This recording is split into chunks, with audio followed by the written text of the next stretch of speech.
Buenos días, compartimos el reporte del Ministerio de Salud de la Nación en relación a la pandemia por el nuevo coronavirus, la situación actual, las recomendaciones y las medidas implementadas. 12.145 los casos confirmados de coronavirus en la jornada de ayer, el 33,5% en la Ciudad Autónoma de Buenos Aires y la provincia de Buenos Aires, el 66,5% en el resto de las provincias de nuestro país. 1.195.276 los casos confirmados totales en el transcurso de la pandemia en la Argentina, 13 de los cuales se encuentran diagnosticados en nuestras Islas Malvinas.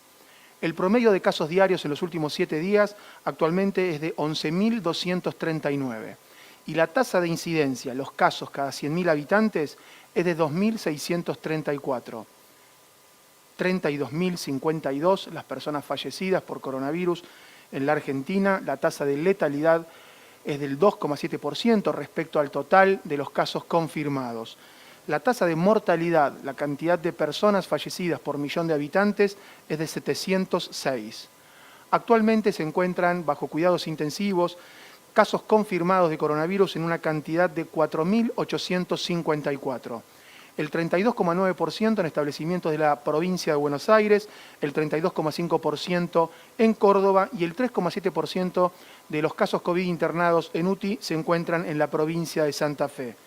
El porcentaje ocupacional de las camas de terapia intensiva por patología COVID y no COVID a nivel nacional es del 63,6%. Tenemos provincias como Río Negro con un porcentaje de ocupación de camas de UTI del 91%, Neuquén con el 87% de la dotación de camas UTI ocupadas, San Juan 84%, Santiago del Estero con 82%. El buen dato son los recuperados, han superado el millón de personas recuperadas de COVID, específicamente 1.009.278, representan el 84,3% de los casos confirmados totales y en la jornada de ayer fueron recuperados, dados de alta, 11.262 personas. La cantidad de pacientes con COVID activos actualmente desciende a 153.346 y representan el 13% de los casos confirmados totales. Han sido descartados por clínica, epidemiología y laboratorio 1.485.416 casos. Los testeos de laboratorio en la República Argentina actualmente ascienden a 3.078.312. En la jornada de ayer se efectuaron 30.999 testeos y la cantidad de testeos por millón de habitantes en nuestro país es de 67.838. El porcentaje promedio de positividad de los testeos realizados es del 44,65%. Agradecemos a los trabajadores de la salud por los datos brindados a través del Sistema Nacional de Vigilancia en Salud para su procesamiento, comunicación, adaptación del plan y agradecemos a la comunidad por el cumplimiento de las medidas de prevención. Seguimos analizando los casos por fecha de notificación y por fecha de inicio de síntomas, los fallecidos por fecha de notificación y por fecha de fallecimiento, analizando la curva nacional, la curva por provincia. El día que hemos tenido la notificación más alta de casos en función de la fecha de inicio de síntomas ha sido el 14 de octubre, han sido 15.095 casos y el día que hemos tenido más fallecidos, el número más alto de fallecidos por fecha de fallecimiento, hasta ahora ha sido el 9 del 10, el 9 de octubre, con 369 personas fallecidas. Estamos trabajando fuertemente también en la planificación y en la gestión de las vacunas contra COVID. Esta semana ha sido de muchas novedades en ese sentido. Se sigue trabajando para favorecer el acceso más oportuno posible, con la cantidad suficiente de todas las vacunas que cumplan todos los requisitos de nuestra autoridad regulatoria y, por supuesto, trabajando con las 24 jurisdicciones hace meses, planificando todas las acciones que van a ser importantes para poder implementar esa estrategia de vacunación, que va a ser sin dudas uno de los desafíos más grandes que tengamos en el programa de inmunizaciones de las provincias. Va a requerir el trabajo muy conjunto, como siempre, con las sociedades científicas, con todo el equipo de salud, con los medios de comunicación, con todos los expertos para consensuar y un rol muy importante de la sociedad también para, como siempre, poder ejercer el derecho de vacunarse y esa responsabilidad. Así que va a ser prioritario compartir novedades en ese sentido y también en ese sentido, en el contexto de el seguir cuidándonos y el seguir identificando las posibilidades de que alguna persona pueda tener COVID-19, pensar en los síntomas, pensar en qué significa ser un caso sospechoso y en qué tenemos que hacer en ese sentido. Volvemos a recordar dos de los siguientes síntomas, que sea uno más de los siguientes síntomas, que es temperatura más de 37,5, tos, dolor de garganta, dificultad respiratoria, dolor muscular, dolor de cabeza, diarrea y o vómitos, son suficientes tener dos de esos síntomas para constituir lo que significa un caso sospechoso y tener la necesidad de contactar al sistema de salud y evitar el contacto con otras personas. Si tenemos falta de olfato, si tenemos pérdida de olfato súbita, sin otra causa de olfato, de gusto, eso también es suficiente para constituir por sí solo, por sí mismo, un caso sospechoso y en función de la indicación o la decisión de la autoridad sanitaria es suficiente y no hace falta hisoparse con esos síntomas si les dicen que con eso ya son un caso confirmado y se gestiona como si fuera un caso confirmado a la persona para prestarle cuidado y a sus contactos para aislamiento, también es suficiente.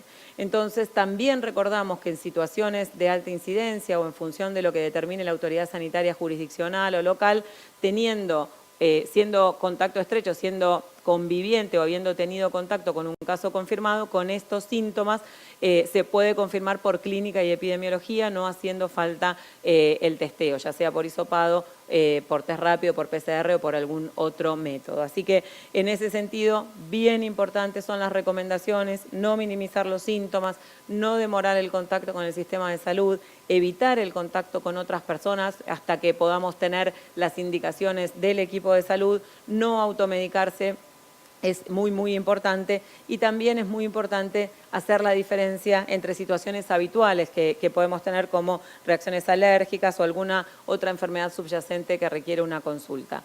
Seguir consultando para las enfermedades crónicas, seguir consultando para vacunarse y seguir trabajando en todos los controles, tanto de estas condiciones crónicas como de la prevención es muy importante.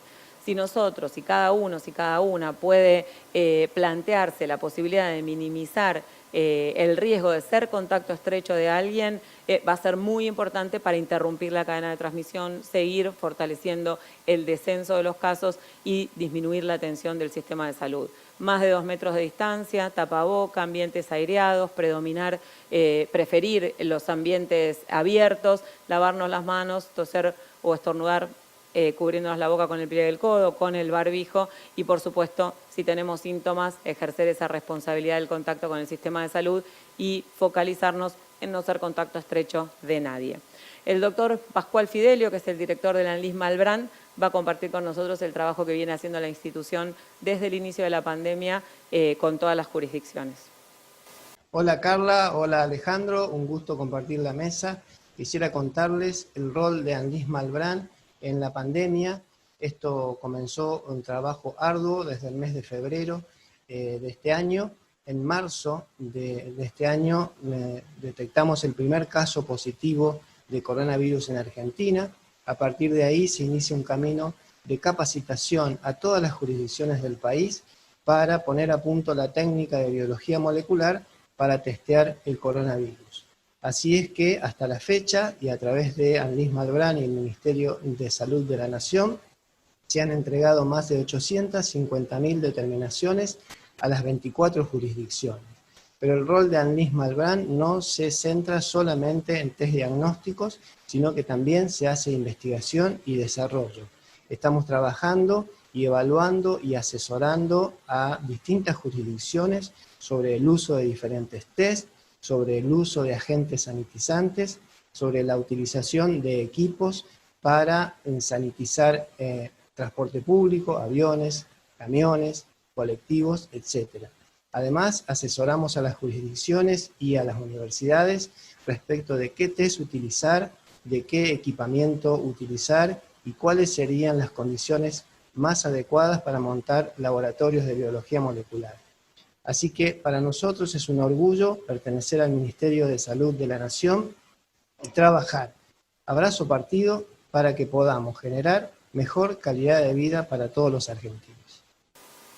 Para Argentina es un orgullo tener al Anlis Malbrán, es un laboratorio de referencia para la Organización Mundial de la Salud en muchísimos ámbitos, ha tenido un rol fundamental en esta pandemia y también el reconocimiento a todos los laboratorios, la red de laboratorio de todo el país y el esfuerzo que han hecho las jurisdicciones para seguir expandiendo el laboratorio y la posibilidad de detección, de cuidado de las personas con COVID-19. Seguiremos trabajando en este sentido. Muchas gracias.